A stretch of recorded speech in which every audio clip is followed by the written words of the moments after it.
Hey guys, it's Thomas here, and on this episode of the Aquatlantis Fusion Mega-Build, we're going to be talking about filtration and also heating, the necessary components to make this appropriate for tropical fish, discus specifically, like I mentioned in the last episode.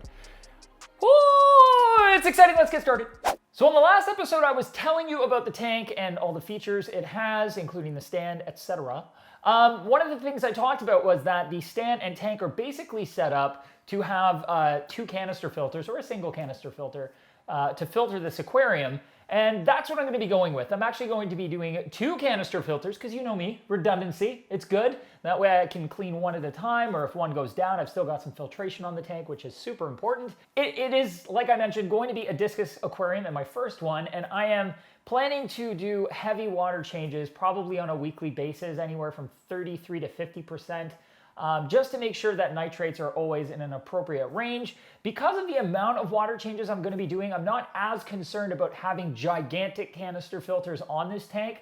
It's much more important to me that I've got adequate filtration for the size of the aquarium, given the fact that I'm also going to be doing huge water changes and frequent water changes. So the two canisters that I plan to put on this system together are rated on the high end for about 300 gallons, and this tank dimensionally is about 280. Because I'm going to be doing those really big water changes fairly often, just to make sure the nitrates are low, the canisters can be a little bit smaller because I don't plan to overstock this aquarium in any fashion. I'm going to put a modest amount of discus in this tank for the size along with other fish because I really just want this to thrive. So my goal isn't pack it as full as possible. It is to provide as much water volume per fish as possible and adequate for filtration for the amount of fish I plan to put in. So without further ado, the filters that I picked for this system are the Eheim Professional 4 600.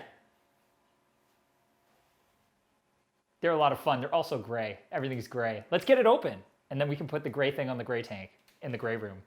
So gray. Okay, so when you first open the box, you got your tubing right on the top there. You got some hardware, including your instruction manual in this beautiful bag. You've got the filter itself. Valve block, which is attached to the filter. Then we're just going to open up all of the clips on the outside here, and the top will pop right off. So in the Pro Series, the Pro 4s, just like the Pro 3s, your mechanical filtration, your coarse mechanical filtration is right at the top of the canister. And the reason this is really convenient is basically if you want to make sure that your coarse filtration is clean, often, it's right there. It's the very first thing, rather than in like the Classic series, which I actually really love as well. You have to go through several layers of media, including your biological, just to get to this. So the fact that they've moved it to the top of the canister is very convenient for that. In the next basket, we've got biological media. This is Substrat Pro, a pretty decent amount of it, and some fine filtration media as well.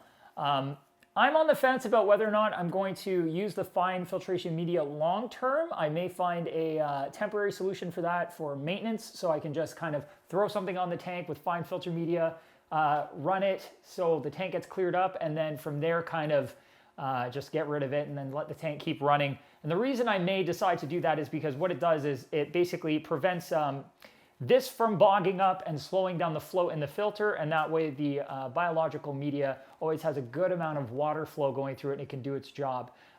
If you're lazy with your maintenance at all, especially when you're running fine filtration, this can put a little bit of back pressure on the pump and slow the flow down on your actual filtration system. And then it's just not going to work as efficiently. And given that I want to make sure these discus have perfect water all the time, not necessarily visually perfect in terms of floaty bits inside there, but chemically perfect and biologically perfect, I'm going to worry mostly about the biological media. Next up, we've got their newer biological media. I've only used this a few other times. I have to say, honestly, it works at least as well as their Substrat Pro. I can say that because given that I've used their Substrat Pro in so many canisters so many times and always had great results, and I've used their new media a few times and had similar results, it's got to work at least as well, if not better. This is supposed to have a fantastic amount of surface area, just like their Substrat Pro. So glad that these canisters come with it stock. So we've got 2 baskets of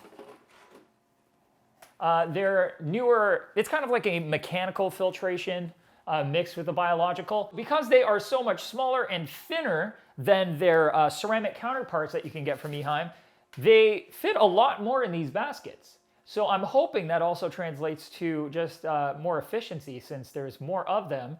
Maybe better water flow properties, maybe better biological. We'll see.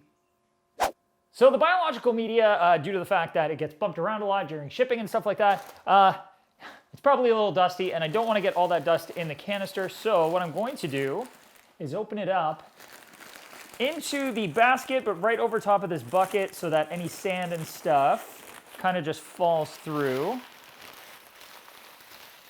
And then I'm going to give it a quick rinse. Ooh, yeah, there's some dust. So I'm going to disappear to give it a rinse, but if you look in the bucket, you'll see exactly what I'm talking about. So next, the Biomech. Same thing. So I'm just going to go rinse this stuff now. Into the secret room of wonders. So you think you can stop me? I think not! Ha! Good! Take this! Out of my way, you evil demon! Ah! That wasn't that hard. So now that everything is rinsed, the Biomech goes in first. I didn't mention this earlier because I wasn't quite thinking about it, but basically this has to go underneath the Substrat Pro because Biomech also acts as a mechanical filtration method that basically tries to prevent any of the small particles or even medium-sized particles from getting to your Substrat Pro and choking that out, while also being an awesome kind of surface area for bacteria to grow on. So not only is it being your biological, it's got the dual purpose of also being mechanical to make sure that your Substrat Pro, which is the container right above it, has an easy time breathing. So I also want to make sure that this goes in correctly. Haha, this way. So now I think we all know what's next. I've got to get this canister under the tank, get the tubing up the back of the tank, and then set up the inflow and outflow. But I have a little something for the inflow and the outflow. I loved the stainless steel hardware that I used on the high-tech system so much that I got it in the appropriate size, which I think is 5/8 inch or 17 millimeter for the Pro Series canister. So I'm going to be using, you know, just so it looks all nice and matchy-matchy, since everything's gray, I'm going to be using these inflow and outflows instead of the standard ones that come with the Eheim. Now, I'm mildly concerned that the amount of flow that will go through this pipe, given that they're just small drilled holes rather than slats that are pretty well completely open, might reduce the flow. I'm not 100% convinced, so I won't know until I actually try it. I have a feeling it'll be just fine, but you know, it was a thought that crossed my mind, so I will be paying attention to that. But I really like them, they're pretty. Now, since the tubing's been rolled up for so long, you know, it doesn't really want to get rid of that roll, which can make it a little bit hard to work with on the back of a tank, especially when I'm pretty sure I'm going to need all of it in pretty much a straight line. So I've got this bad boy. This is a heat gun. Not everybody's going to have one. It's kind of like if you had a really hot blow dryer. That's way hotter than a regular blow dryer. Don't blow dry yourself with a heat gun. It's not good. So by heating it up, I'm basically just trying to make it a little bit more malleable. Once it's warm, I can stretch it out, and it's going to want to keep that shape a little bit better than it does currently. Look, it's already just like giving up. Thomas, I bend to your will. That's a little bit better. I can work with this. I'm going to shut that off now.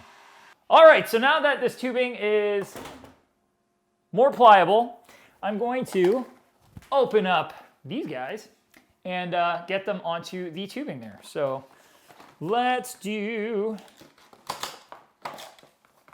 this one first.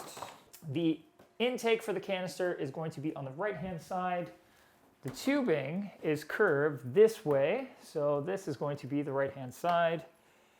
So let's get this on here. As far up there we go. Up the barb as we can get it. It's basically touching the peg for the suction cup, so I think that's pretty good.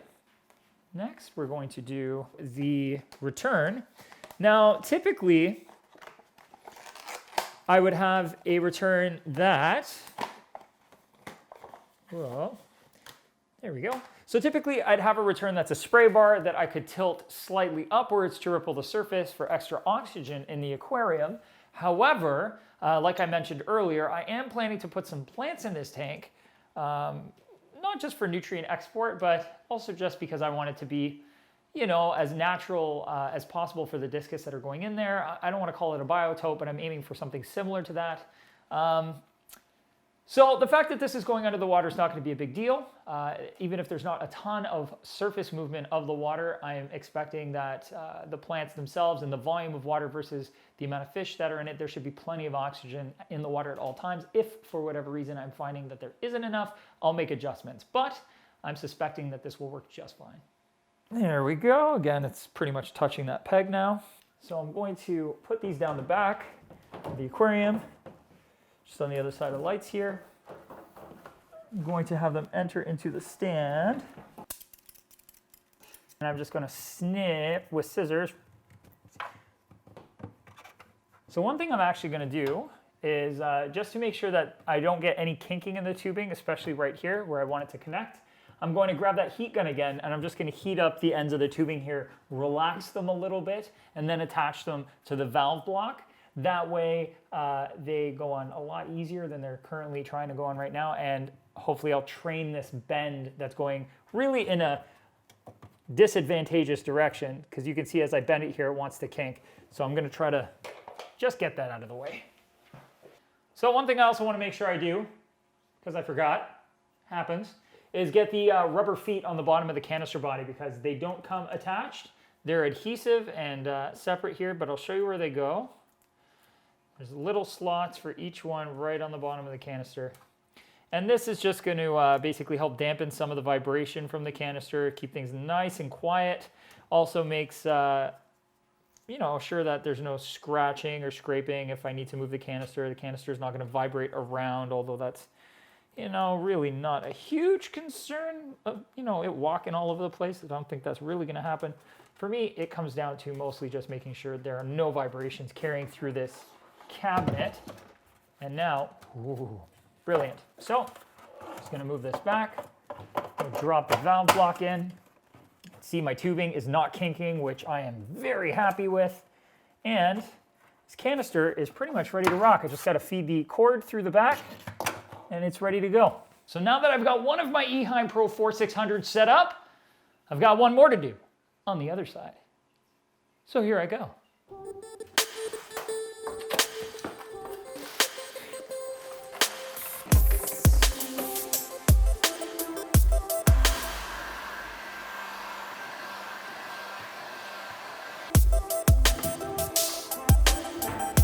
So we've got the filters on. There's more though.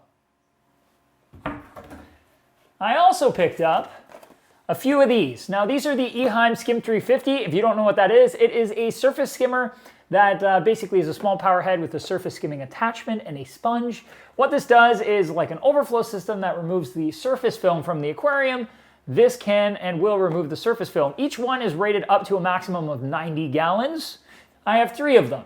Now, I thought at first about putting them on the tank as a permanent fixture just to keep the surface from having any sort of film, not only for light penetration, but just for, you know, for the sake of keeping things looking really nice. But I've decided to use them instead of all the time. It's just a maintenance tool. So as the surface film builds up on the surface of the tank, I will drop these in, you know, maybe for a few days, pull it out, and clean them up, and then just run the tank for a while until that surface film gets a little bit out of hand again. The reason I've decided to do that is not because these are a huge power draw or anything. They're only 5 watts a piece, but because I know I'm gonna end up cleaning them frequently anyways, so I might as well just pull them off, clean them, set them aside, and then just put them back on as needed rather than running them all the time and having to clean them all the time. I do really like them though, and that's why I've got them, because you know, once in a while it's nice to clean the surface up.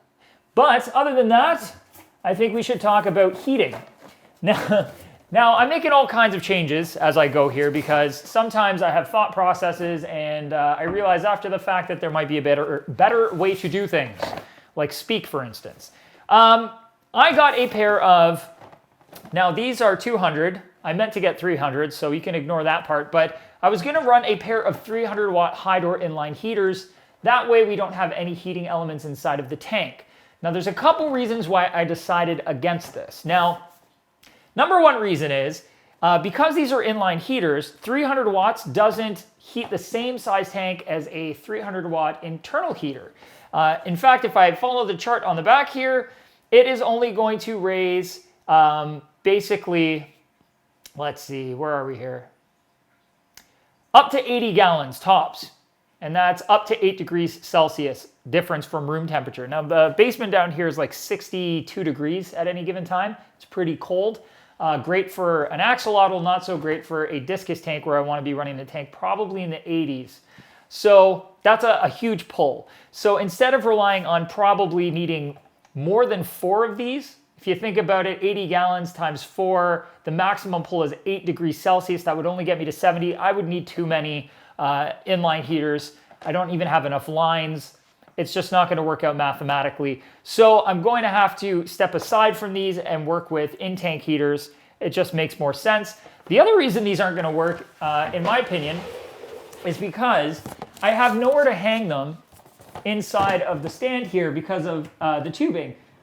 So from the height of the canister up, I would have to get longer tubes and put a screw in the side of the stand here and hang it there, and then it would have to go. It's just, it'll end up being too tight of a fit, and it'll disrupt the maintenance on the system. I would also want, if I was going to be putting these in line here, to have them with valves on either side so I could remove it for maintenance. With an Eheim filter like the Classic Series, it's not as hard because I can, if I want to, just put it directly on the filter and have the valve above it and disconnect that valve, and it can come with me with the filter for maintenance. With this, because it's a block valve that attaches directly to the top of the canister filter, this has to go after that valve, and I need a completely separate valve to go above it to be able to have it come, and below it, to have it come with the canister if I wanted to do maintenance. So it just adds more length in what I would need. The disconnect valves are quite long. It's going to be too cumbersome, just doesn't make sense. So I'm going to select a different heating method for this tank. Like I said, it'll probably be internal heaters. Honestly, they'll probably end up being Jaeger heaters from Eheim, but I'm gonna have a look around. I might go with something different, I'm not entirely sure. I'll probably end up with somewhere in the ballpark of 600 or 800 watts internally for this tank. I just wanna crunch all the numbers. Again, I'm working with like 62 degrees Fahrenheit in this basement, so I gotta make sure it's gonna be able to handle all that pull. Otherwise, I'll have to get creative. So now that we've got some filtration on this beast and we've got the heating somewhat planned out, or at least I know what I'm not doing with it, we're one step closer to getting this thing full of water and full of discus. And by full, I mean with an appropriate amount of discus. Either way, I'm super excited. I hope you guys enjoyed this episode and are as excited as I am for this awesome build that has been a long time coming. If you have any questions, drop those down in the comment section below or reach out to us on social media like Facebook. You can also check out our Instagram if you're interested in a little bit of aquatic eye candy. And don't forget to subscribe. We've got wicked awesome things coming. This build, we've got another build. Oh, I can't wait to tell you about that one. We've also got to wrap up the high-tech planet tank, so that's coming along. And you know, we gotta keep on tanking together forever. With this tank and that tank and that tank and all the tanks, aquariums. Love them, oh my.